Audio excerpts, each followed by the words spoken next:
Wings of Silver. This is the story of the United States Air Force today. A fighting force with more strength and capability than has ever existed.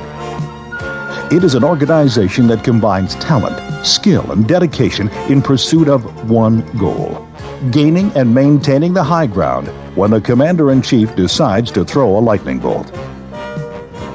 And it comes with more raw power and greater ability to hit hard anywhere on Earth than any other fighting arm of the U.S. military. Let no one doubt that the word superpower has real meaning, or that these men and women, these planes, and this advanced technology makes that meaning clear. As we lift off, the world knows we do so on Wings of Silver. For the next 60 minutes, we're going to show you some of America's most powerful tactical weapons.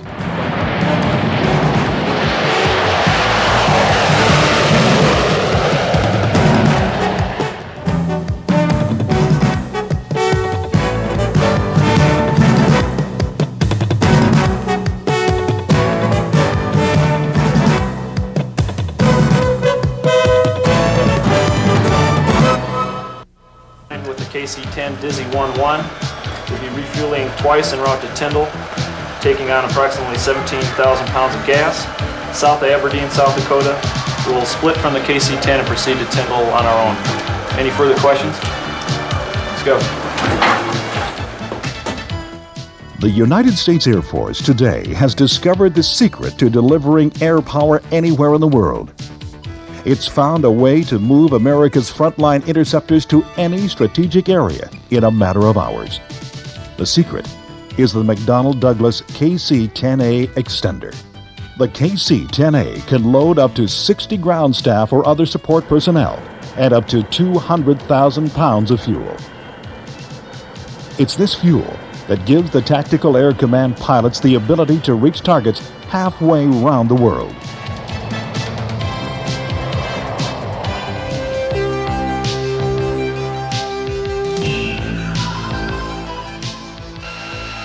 Victor Whiskey, you're cleared to engage.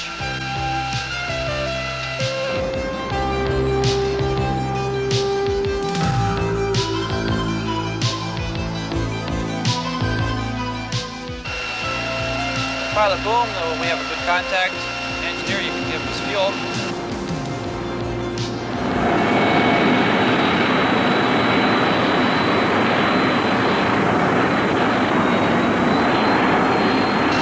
Pilot Boom, the receiver's closing, 30 feet, 20 feet, 10 feet.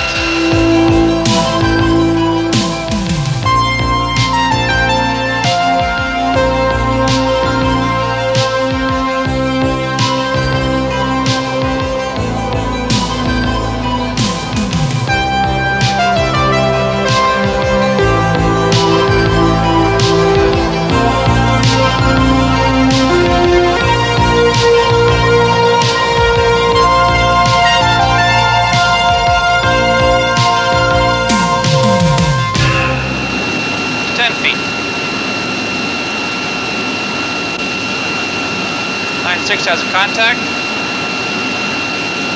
9-7, you're taking fuel.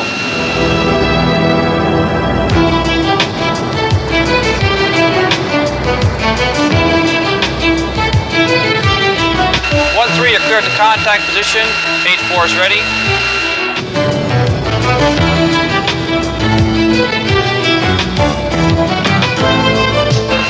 Pilot Boom, the receiver's closing. 20 feet. 10 feet. 1-3, up 4. Pilot Boom has contact. You have your upload, 10,000 pounds. 8-4, disconnect now. 8-4 has a disconnect. Boom's clear.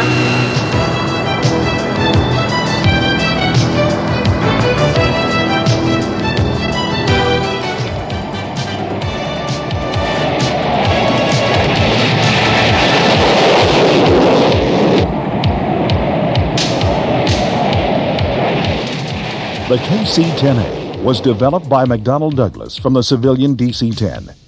The Air Force now has nearly 60 in service. It looks like 20 minutes till the rendezvous with the F-15. Roger. They can transfer fuel to thirsty fighters at up to 1,500 gallons a minute. 20 feet. 10 feet.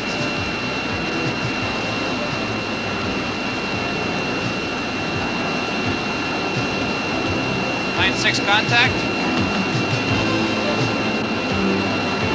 9-1, you're taking fuel. Yes, sir, you're taking 2,500 pounds a minute. 8-4, disconnect now. 8-4 has a disconnect, boom's clear. Mid-air refueling doesn't just apply to fighters. It's for every type of aircraft. You're cleared to pre-contact position, call stabilized. Cleared to contact position, forward 50, forward 40, forward 30, forward 20, forward 10, forward 3, contact. You're taking fuel, sir. Okay, you're taking 6,000 pounds a minute, and you have your offload, 10,000 pounds. Disconnect now. Pilot boom, the receiver is dropping back. And stabilize back at pre-contact. This is the Lockheed C-141 Starlifter. Although smaller than the Lockheed C-5 Galaxy, it's one of the country's principal strategic airlift transports. The C-141B has a length of 168 feet and a load-carrying capability of 343,000 pounds. It's what the Air Force relies on to ferry supplies, weapons, equipment, and personnel to every theater in the world.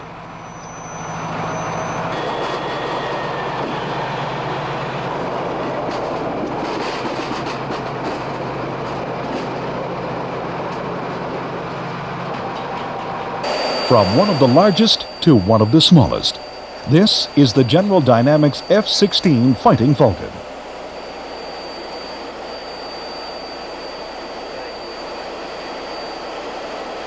A single-seat, lightweight, multi-role attack and air combat fighter, the F-16 flies at the opposite end of the design scale from the twin-engine F-15. It's a true fighter pilot's aircraft, able to turn on a dime with a flick of its fly-by-wire controls.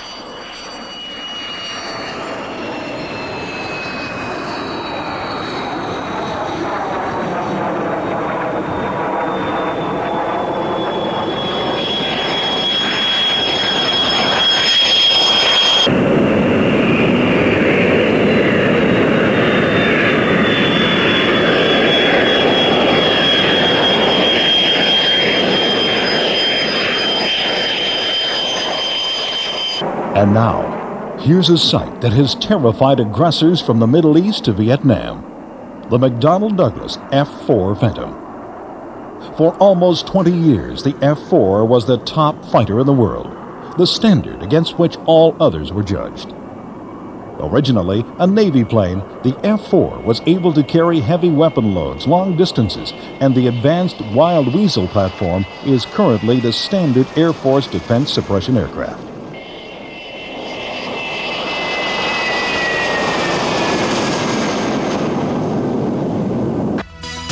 Above all today, the United States Air Force flies the McDonnell Douglas F-15 Eagle.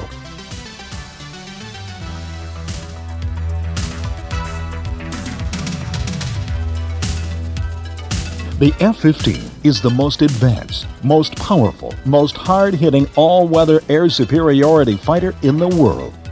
No other fighter in the East or West can match its combination of light wing loading, high thrust-to-weight ratio, long-range radar, and radar-guided missiles. To fly the Eagle is to fly a winner.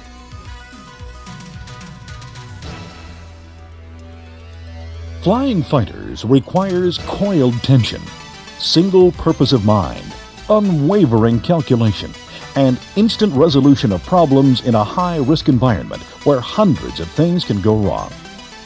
That's why every problem solved in the ground is one less to deal with in the air, where mistakes can kill in the wink of an eye.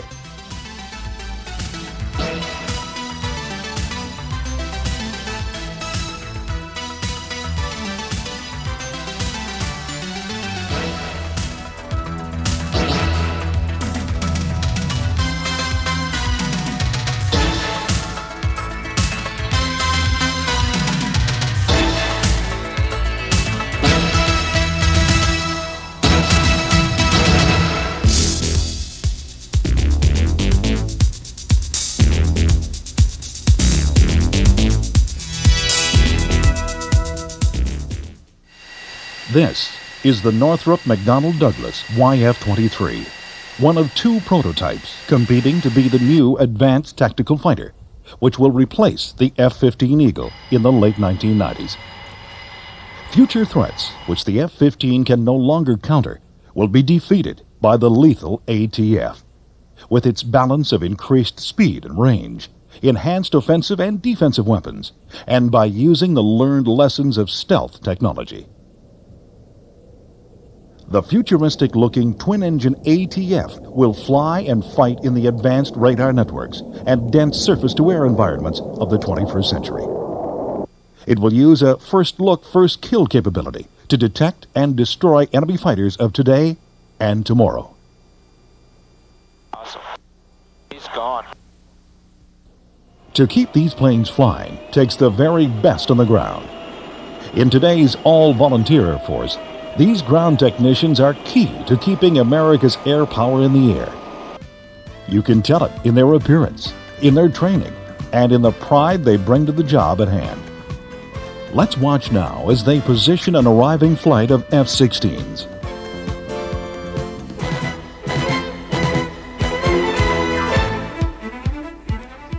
This kind of unified action is the result of thousands of hours of training, teamwork, and evaluation.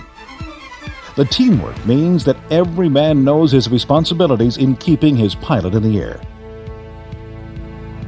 No United States Air Force plane ever lands anywhere without a crew chief or a reception officer to greet it. So far, we've shown you the key to strategic reach in the KC-10 and the C-141. We've shown you the best lightweight dogfighter, the F-16, and the best long-range interceptor, the F-15. Now, meet the Warthog, the tank-busting Fairchild Republic A-10 Thunderbolt. The A-10 grew out of one of the greatest lessons of the Vietnam War, that close ground support is an art form all its own. The A-10 is optimized for just this role, to deliver devastating firepower with pinpoint accuracy, while protecting its pilot with armor and system redundancy. All these aircraft, the ones you've seen and the Phantoms arriving here, have to be fully armed to be fully effective. That sounds simple enough, but in fact, arming a modern warplane is neither simple nor easy.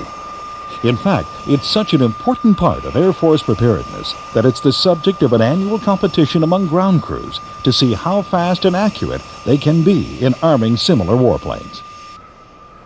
Now taxiing onto the flight line are Vogt A-7 Corsairs. The Corsair was designed to be a small and cheap replacement for the Navy's A-4s, with twice the range and payload. In that role, it was very successful from the mid-1960s to the mid-70s. It still forms the backbone of many Air National Guard and Air Reserve squadrons. Today, the A-7 is a reliable workhorse, especially for training pilots who now fly the F-117A stealth fighter.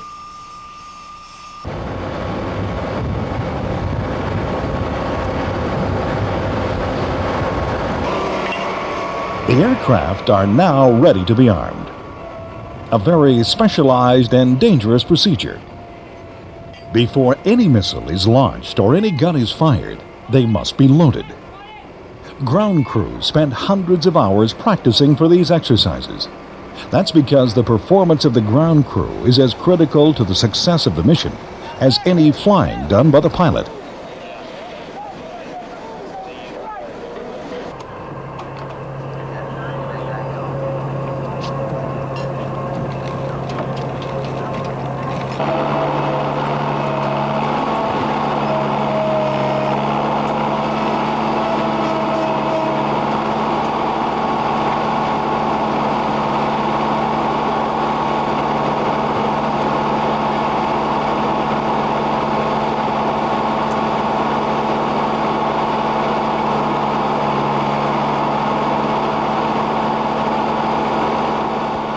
One way to look at it is this. In Operation Desert Shield, time spent rearming is time missed from the front, when a particular bomb or a specific missile might have made the difference. That's why this training is in deadly earnest. Lives hang on each second. Both the technicians, the pilots, and the grunts on the ground for whom the arrival of tactical air power can mean survival.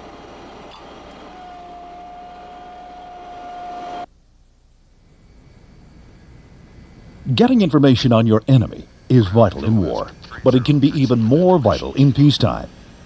In the late 1950s, as the Cold War threatened to turn hot, the Air Force first flew what was to become one of its most famous aircraft, the SR-71 Blackbird. This big black monster can maintain a cruising speed of 2,300 miles an hour at a height of over 95,000 feet. It holds all current aircraft speed, altitude, and speed over distance records. For years, it was one of the tightest held secrets in the Western world. An immensely powerful, blindingly fast superplane, it was designed to be flown against the most sophisticated air defenses in the world and come back with pictures so clear you could count the shoelaces. Check. SAS set. It's good. Warning caution lights checked. Mine are good. Yeah, mine are good. Circuit breakers checked. Good in the front. Shift and wheel down. Burner's good. Two good engines.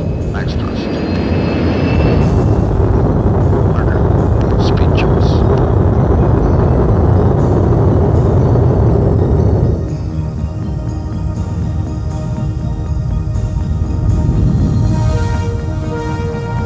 For more than 20 years, the Blackbird provided American presidents with a unique and critical look during times of crisis. This was an aircraft that was so far ahead of its time that it retired before time could catch up to it. It served its country for more than a quarter of a century and now rests in a place of honor at the Smithsonian National Air and Space Museum.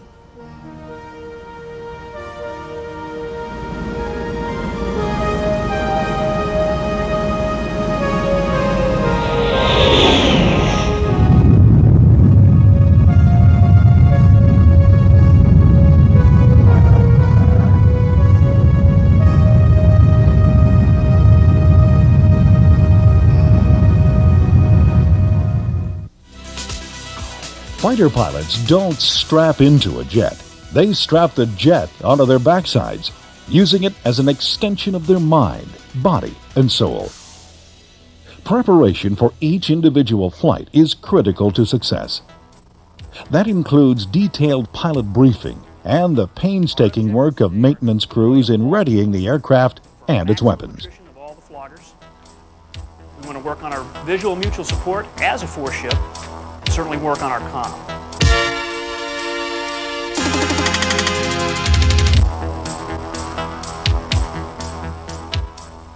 Remember, the mission out here in 1st Air Force and in the FIZ is attack warning and assessment. To be able to do that, we have to identify anyone entering this zone around Iceland.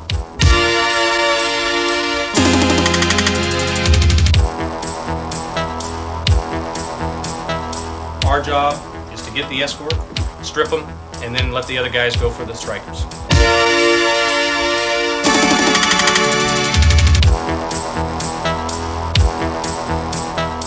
The name of the game today, gentlemen, is going to be emphasizing all-aspect weapons employment, us and not them, and BVR will be authorized, so I'd like to see us out there employing front aspect shots, taking people out.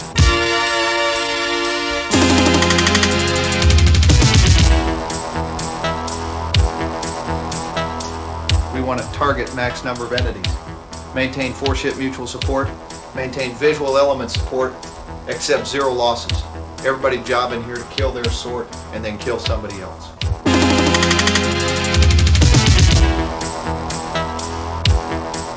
Remember, you have the AIM-7, the AIM-9, as well as the gun. When you're in too close for a missile shot, close for guns. Take that snapshot, think about separating, continue to press the bandit. Questions? Let's do it.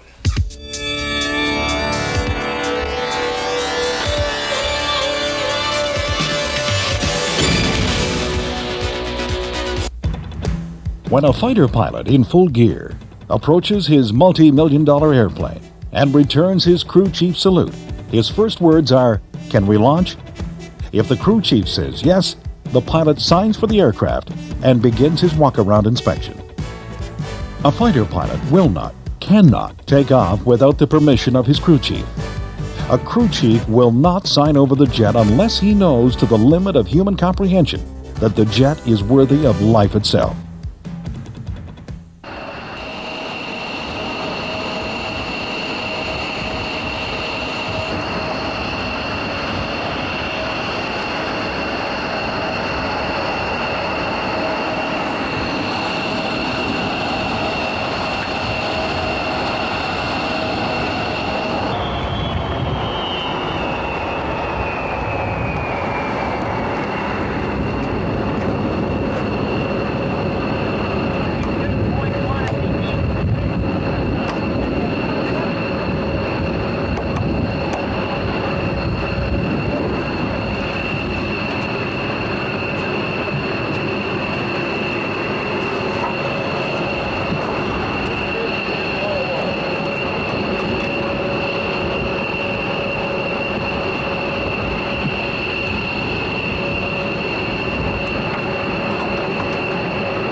Doing it right means making sure no step is skipped before any flight.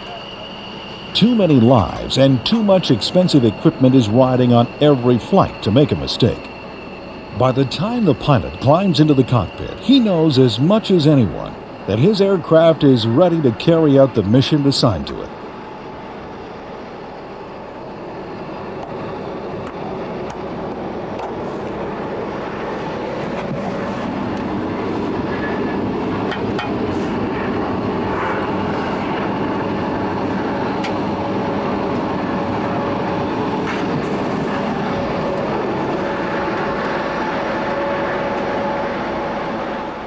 All of this has been preliminary.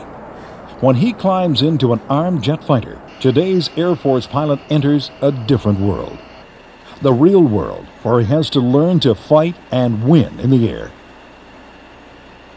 From this moment on, the pilot's thoughts are on tactics, not technique. A shift in perspective from the routine to the terrifying, the world of air combat. A world like a deadly game of three-dimensional chess. Here, the classroom training, the flight simulator exercises, the group discussions have to be put into the subconscious. Now, aboard some of the most advanced technology, today's Air Force pilots have to measure up against the toughest opponents they will ever face, each other. To have an outstanding flying machine and deadly weaponry helps, but pilot quality is the most important asset, one that can only be attained by first-class air training. Having an aircraft with the ability to outfly any actual or projected fighter in the world is not enough. The winning pilot must be able to outfight them. To achieve such a task requires the best that both man and machine can deliver, constantly honed to razor's edge sharpness, and there is only one way to get that edge: flying realistic combat training. This kind of training builds self-confidence. In the air, it is the quality that convinces the fighter pilot he is better than the opposition. While self-confidence is not unique to fighter pilots, it is especially critical to them because in their hands alone is an unforgiving supersonic flying machine, which operates near the very edge of man's ability to control. The fighter pilot is engaged in the deadliest game of all: survival. In this, he is either very good or very dead. A fighter pilot gets this good when his self-confidence is strong enough to override his doubts about his skills and his aircraft. In the millisecond world of aerial combat, if he stops to think about what he has to do next, it may be too late. But if he's trained properly, if his motor skills are up, and his reaction time finally honed, and if he believes very strongly in himself, his subconscious mind will assume control, and he will simply react. This is what training is all about. Place a good pilot among the best combat pilots in the world. Teach him the tricks that only experience brings. Make him understand that there is little new in aerial combat since 1918, with the exception of speed, altitude, and destructiveness of weapons.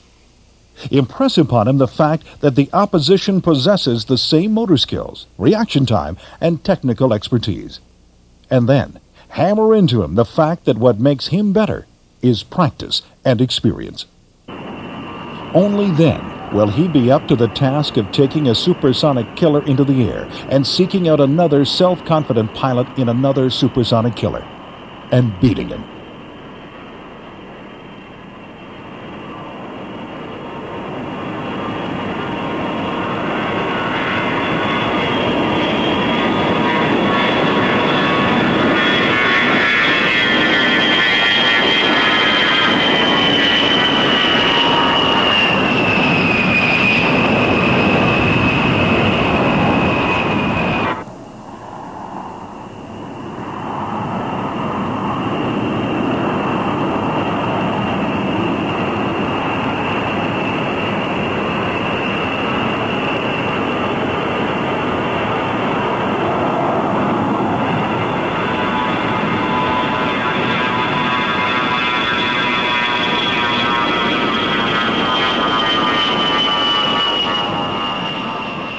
To make combat training as realistic as possible, missions are flown against dissimilar aircraft of other Air Force units, as well as carrier-based naval aircraft.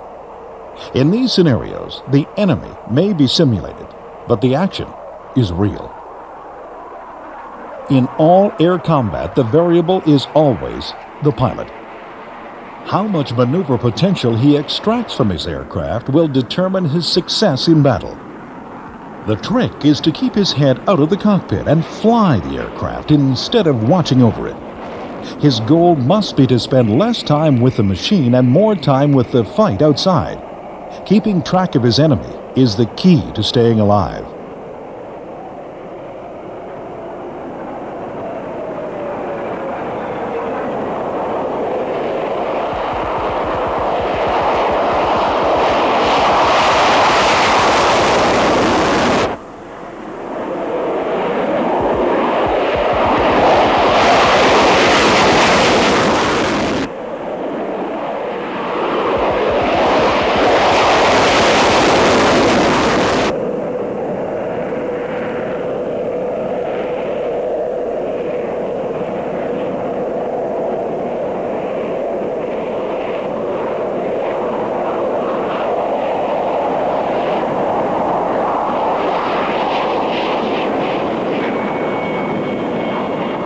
In training, or in a real war situation, the goal is always the same. Find the enemy first, get your kill, and get out of Dodge. To do this, Air Force fighters, like these F-16s, rely on AWACS, Airborne Warning and Control System aircraft, usually the Boeing E-3A Sentry. Victory 5, this is Fairfield. Sector 030 for bogey. This is the second major fact to consider in assessing today's Air Force. In addition to being an in-flight refueled Air Force, it's also a radar-controlled Air Force. Long before attacking warplanes can reach their targets, AWACS will have provided an early warning to ground commanders who can scramble ready alert fighters to meet the threat. Okay, Dick, if you'll take the area 270 to 220 as your search sector, and Jane, take 270 to 330 for your search sector. Roger. And control 730, control of 101 and 102 on station at this time. 730, control, roger, out. And Dick, do you see the bogey yet? Roger, I believe I hold him this time. Roger. And control 730. 730 control, go ahead. Andrew 730, have a bogey on your 296 at 199.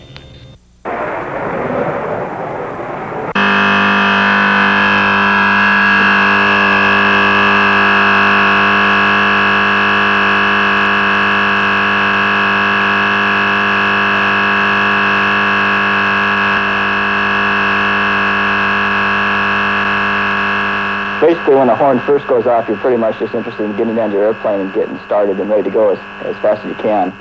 And after that, you maybe have a little bit of time to think about what you're going to do. Usually about 2 minutes after you start, you also know whether it's priority 1 or priority 2 scramble.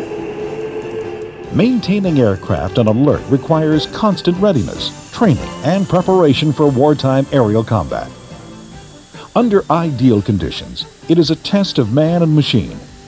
In today's world, where the ideal is seldom achieved and complete use of each resource is imperative, maintaining the edge in air combat is not a matter of luck. It is the result of professionalism in every aspect of squadron life, from administration to avionics, from maintenance to munitions, from the flight line to the front office. It's the kind of job that requires only the best of man and machine, and takes both to their known limits and then beyond, together setting new standards of performance.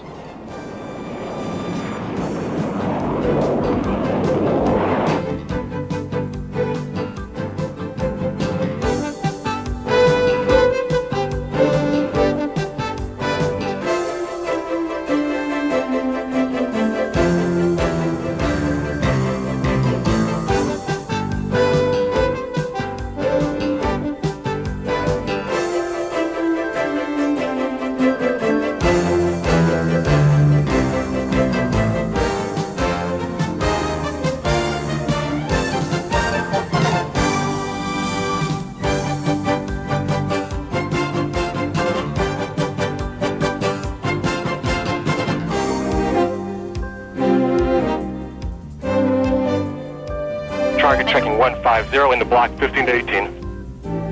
04. Fuzzy 4 cut off ID. Fuzzy 4 fence check. Fuzzy 4. Fuzzy 4 confirm fence check. Fuzzy 4 fence check. Fuzzy 4 low Christian target 33020. For 20 miles.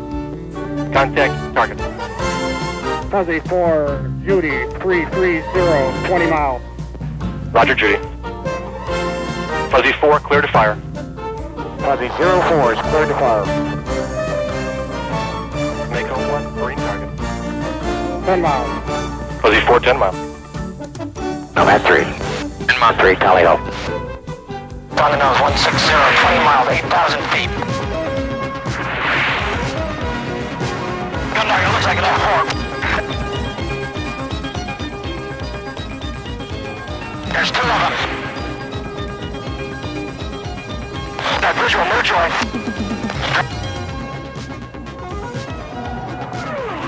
Femdog check 30 right. Femdog contact 20 right, Angels 16, 20 miles head. Yo, autopilot running now, right in front of you. Okay, stand by, we got a 16 over drive right. Dragon's visual. Under my nose right now. Yes, sir. Say hi. Dragon's engaged. Dragon is a shadow right in front of you, about 2 miles.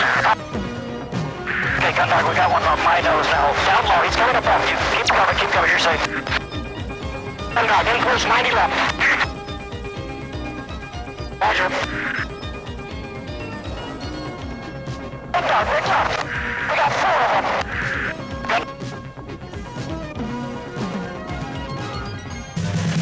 As fighters battle for control of the air-to-mod pilots take it downtown. But they can only do their job if the fighters first have control of the high ground. This is tactical air power at its deadly best.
Okay, tally ho. Tally ho, I got him.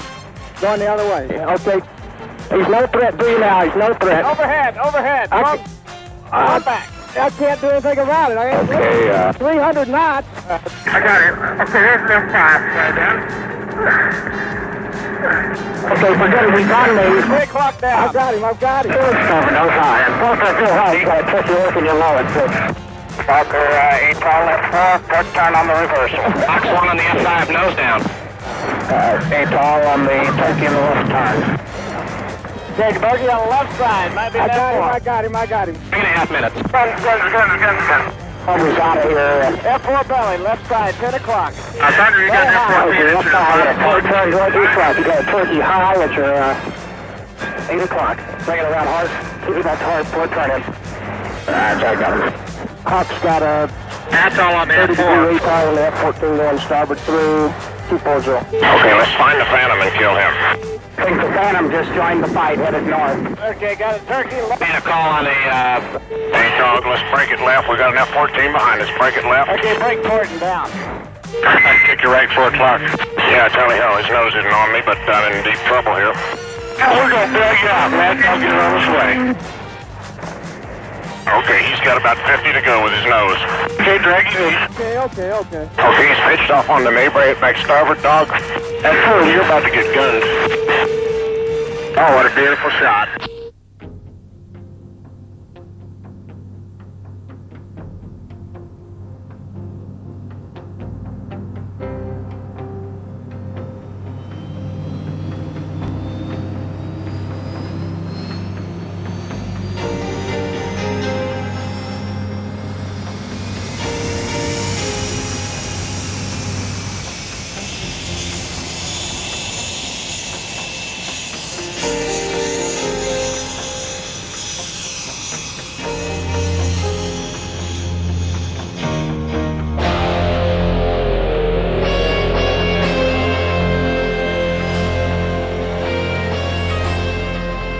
This is the top-secret F-117A, America's answer to the rising threat of radar-controlled missiles. From the moment an aircraft's radar cross-section, or RCS, became significant, the Air Force knew it had to have a plane that would be virtually invisible to enemy radar.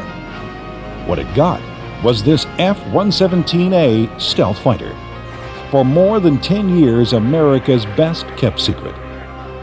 Designed as a demonstration project in 1976 and codenamed Have Blue, it was so good, so invisible, the President immediately transferred the project to the U.S. Air Force Systems Command and classified it top secret.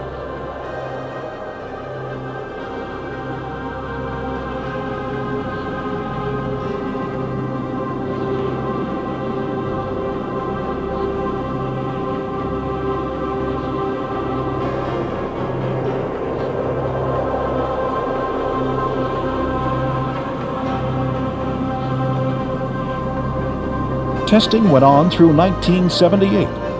Of particular interest was its performance against Soviet radar systems captured by the Israelis in 1967 and 1973. One thing they found out was that every crack and slot mattered. Before a test, even the gaps around the canopy and fuel filler door had to be filled with paint-type radar-absorbent material, or RAM, and allowed to dry. Attention to detail even went so far as designing new screws, because conventional slot-headed screws showed up, like barn doors. The final results were unbelievable. Have Blue was virtually undetectable by radar. While most modern fighters have a radar cross-section the size of a house, the combination of shaping and RAM gave the F-117A an RCS about the size of a small bird.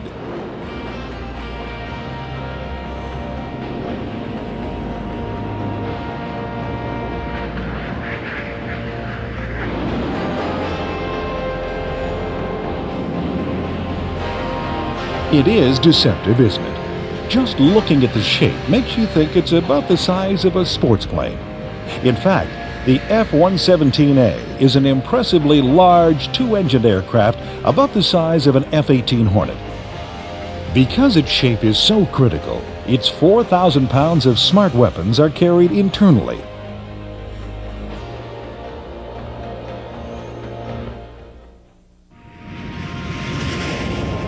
Handling. Well, remember, this was a plane designed almost exclusively for its radar cross-section. Pilots say it handles better than it looks, but they also have a name for it that probably reflects their true feelings. The nickname for the F-117A is the Wobbly Goblin. In ones and twos, the F-117A is meant to be an invisible killer.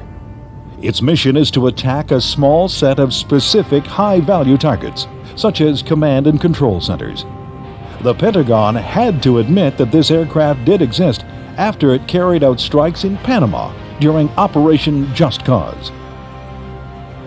When Iraq invaded Kuwait, President Bush ordered the F-117A into the Middle East. Now that caused some sleepless nights in Baghdad.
The F-117A, it's almost ghost-like. But there are even stranger craft being tested today at secret air bases throughout the United States.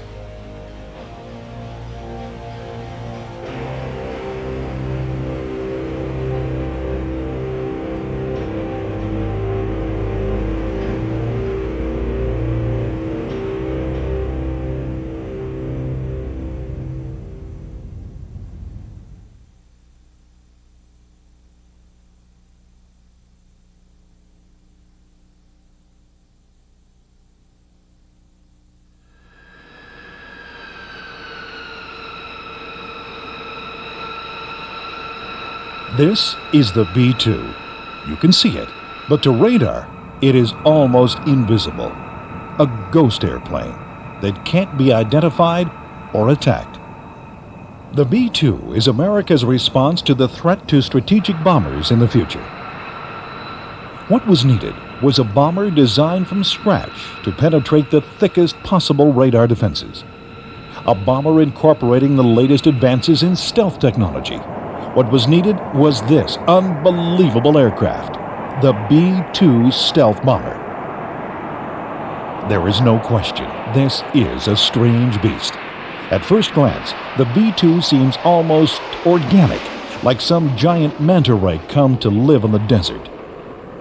That's from the side. From above or below, it has no curved lines at all, just 12 straight edges. 5 parallel to the front left, 5 to the front right.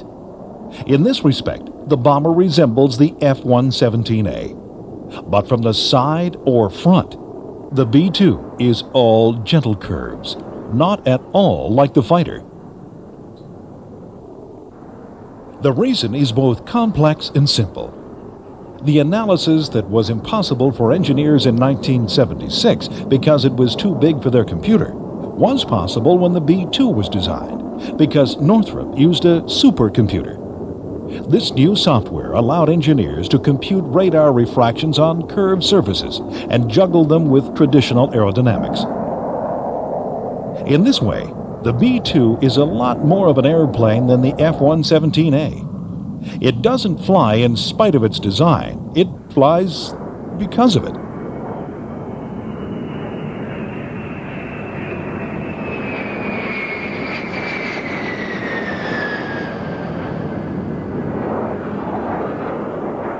Imagine the B-2 coming toward an enemy radar. None of its surfaces will reflect directly backwards toward the transmitter. All the leading edges are covered in thick radar-absorbing material. The engines are buried deep inside the hull. Special efforts have been made to ensure there are no 90-degree corners that could bounce the signal through two right angles and straight back down to searching radar. The armaments are all inside, out of sight, but not out of mind. This is the plane the Soviet Union feared the most. At one swoop, it made the majority of Soviet radar defenses obsolete. They had been designed for typical frontal aspect radar cross-section figures of 10 square meters for fighters and as much as 1,000 square meters for a strategic bomber, like the B-52. They were not designed for a bomber with an RCS of 0.01 square meters. Cleared to contact position, forward 50, forward 40, forward 30, forward 20, forward 10, forward 3, contact. You're taking fuel, sir. Okay, you're taking 6,000 pounds a minute.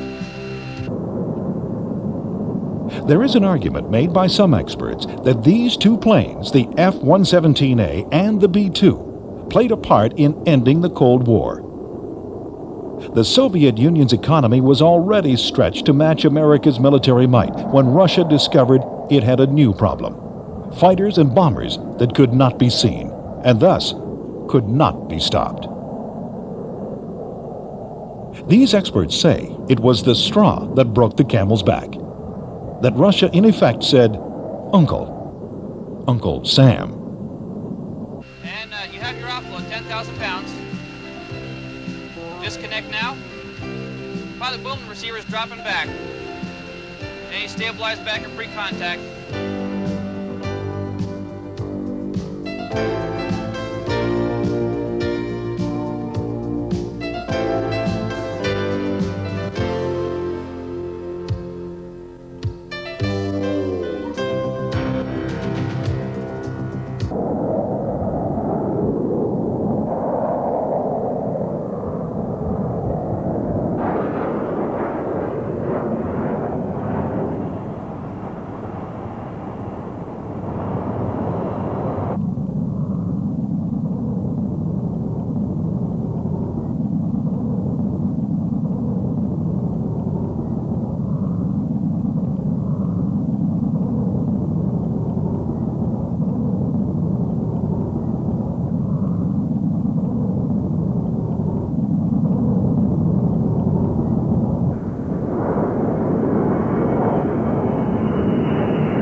check. 2, 3, 4, 5, 6.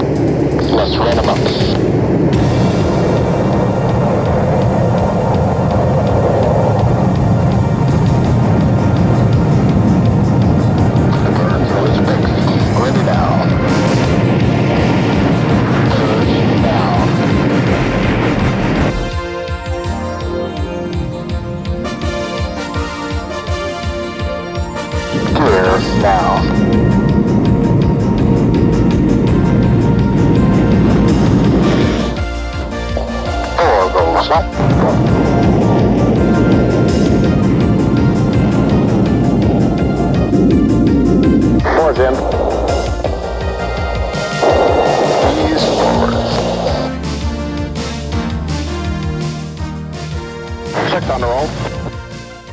The Thunderbirds, the most enduring of all the legends of the North American Indians. Many thought the Thunderbird controlled nearly all the powers that man could imagine, especially the invisible forces of good conquering evil and light overcoming darkness. Reports of the Thunderbirds varied from one great Indian nation to another, but crude drawings and burnt outlines on leather and buckskin depict a bird in typical southwestern Indian colors of red, white, and blue. The Indians believed that thunder was caused by the mighty bird flapping its wings.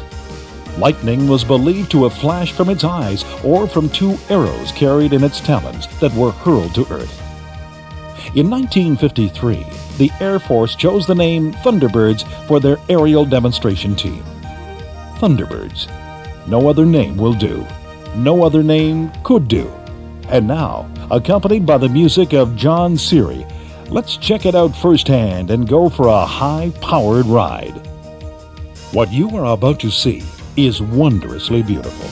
But keep in mind, behind the beauty of each maneuver, the Thunderbird pilots are constantly executing the diverse and intricate combat flying skills taught to all Air Force pilots during their training. These men train extremely hard to perfect their combat flying skills in the world's most advanced fighters.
Oh, I have slipped the surly bonds of earth and danced the skies on laughter-silvered wings.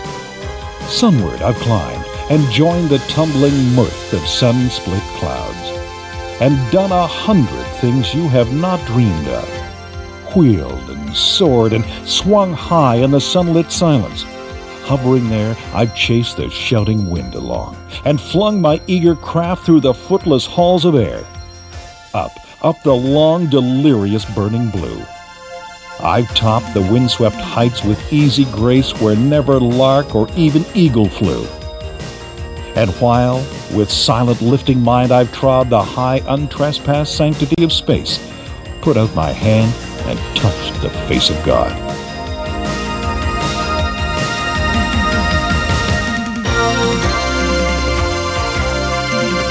Look off pretty now.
Behind any Air Force pilot and his precision flying is a large, talented corps of specialists and support people who keep the aircraft flying around the clock and around the world. Call it what you will, dedication, teamwork, or attention to detail, they all fit. This presentation is dedicated to those men and women who proudly wear wings of silver.